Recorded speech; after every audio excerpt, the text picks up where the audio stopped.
Assalamualaikum Ustaz. Assalamualaikum warahmatullahi wabarakatuh. Fadhal, Boleh duduk Ustaz. Fadhal, silakan. Gimana Ustaz? Alhamdulillah, baik-baik. Iya Ustaz, gini Ustaz.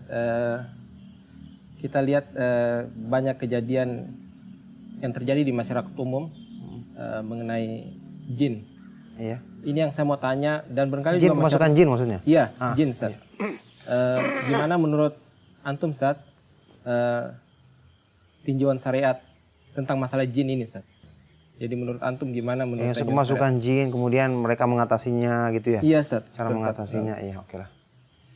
Iya, kemasukan jin itu sesuatu yang dibenarkan dalam syariat dan diterima dengan akal. Dalam Al-Quran, Allah menyebutkan perumpamaan orang-orang yang berbuat riba seperti orang yang kemasukan jin ketika mereka bangkit dari kuburnya nanti. Allah tidak mungkin membuat perumpamaan sesuatu yang tidak terjadi. Allah Subhanahu wa taala berfirman, "Alladzina ya'kuluna riba la yaqumuna illa kama yaqumul ladzi yatakhabbathu asyaitanu minal mas." Orang-orang yang memakan riba sewaktu di dunia, naudzubillahi min dzalik.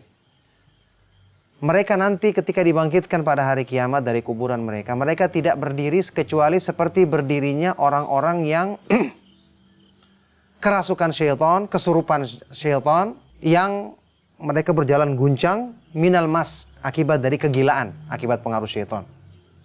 Ini ayat dalam surat Al-Baqarah yang menggambarkan kepada kita bahwa ini terjadi. Manusia dirasuki oleh jin dan wajar, jin adalah makhluk halus. Makanya Rasulullah SAW dalam hadis riwayat Imam Muslim pernah mengatakan, "Inna syaitana yajri min bani Adam majrad dam." Sesungguhnya syaitan itu bisa beredar dalam tubuh manusia di tempat-tempat beredar atau mengalirnya darah. Jin atau syaitan itu adalah jin yang durhaka. Iblis itu disebutkan dalam Al-Quran, kana minal jinni fafasaqa an amri rabbih. Dia berasal dari golongan jin yang kemudian dia durhaka dari perintah Allah. Jadi kita katakan jin yang durhaka namanya syaitan. Ini bisa mengalir atau beredar dalam tubuh manusia. Makanya jin atau syaitan, dalam hal ini jin ya, secara keseluruhan jin yang baik muslim atau yang kafir, yang baik maupun yang buruk, itu berbeda-beda, tidak satu bentuknya. Selama ini kita menganggap jin itu hanya yang terkesan dalam tontonan kita atau bacaan kita dalam film ataupun yang lainnya, hanya yang berbentuk seperti manusia, kemudian punya gigi taring, telinganya besar. Ada memang jin seperti itu. Cuma yang sering nampak itu adalah jin-jin yang biasanya digunakan tukang sihir. Ada jin lain yang ukurannya bisa berbeda-beda. Alam jin luas dan tidak semua jin itu mengganggu, mau masuk dalam tubuh manusia. Ada jin-jin yang dia tidak beragama, tapi dia tidak suka masuk ke dalam tubuh manusia. Bukan termasuk spesialisasinya masuk ke dalam tubuh atau melayani tukang sihir. Artinya, alam jin itu nyata. Alam jin itu nyata dan disebutkan kenyataan mereka dalam ayat-ayat Al-Quran dan hadis-hadis Rasulullah SAW.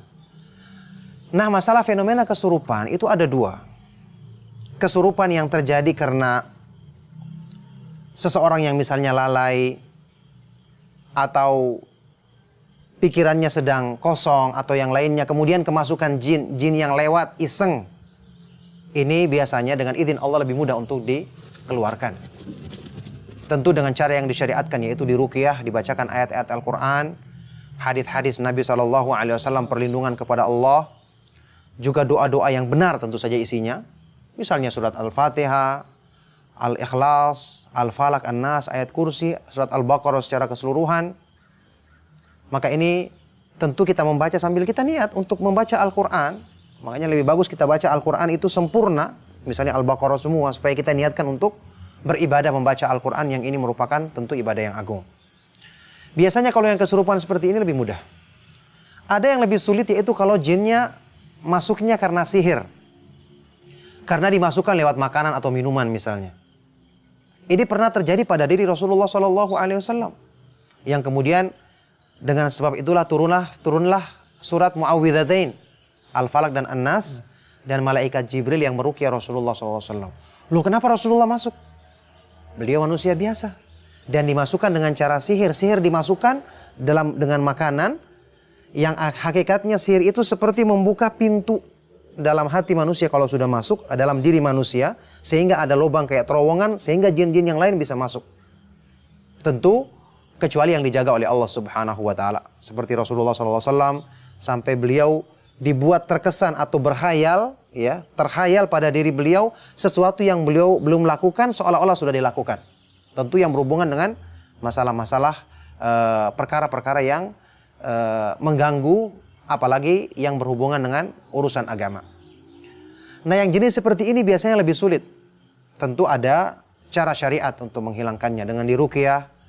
Mungkin kita bisa mengajak jinnya untuk masuk Islam. Kita nasihatkan kepada kebaikan karena jin adalah termasuk umat yang diperintahkan kita untuk berdakwah kepada mereka. Mereka adalah termasuk umat yang diwajibkan untuk mengikuti agama yang dibawa oleh Nabi Muhammad SAW. Sebagaimana disebutkan dalam surat Jin, Qul uhiya ilayya annahu istama'a nafarun minal jinni faqalu inna sami'na Qur'anan ajaba.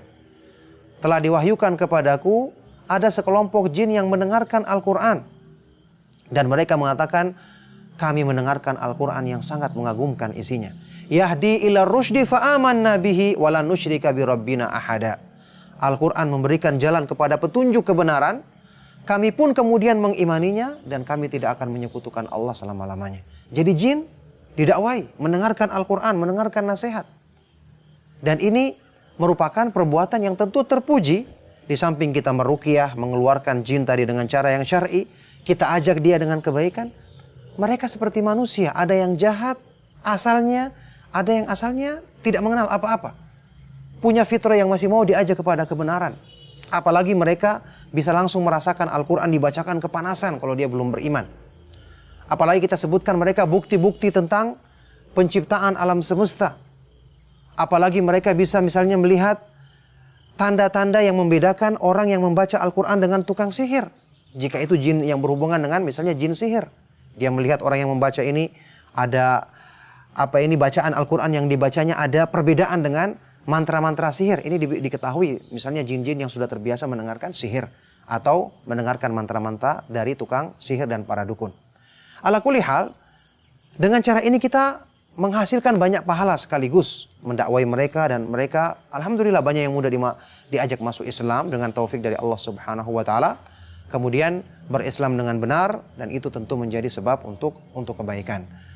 Nah, ini butuh waktu biasanya kalau yang berhubungan dengan sihir, tapi dengan mohon pertolongan kepada Allah, kemudian mengikuti agamanya. Ingat, meruqyah itu adalah ibadah.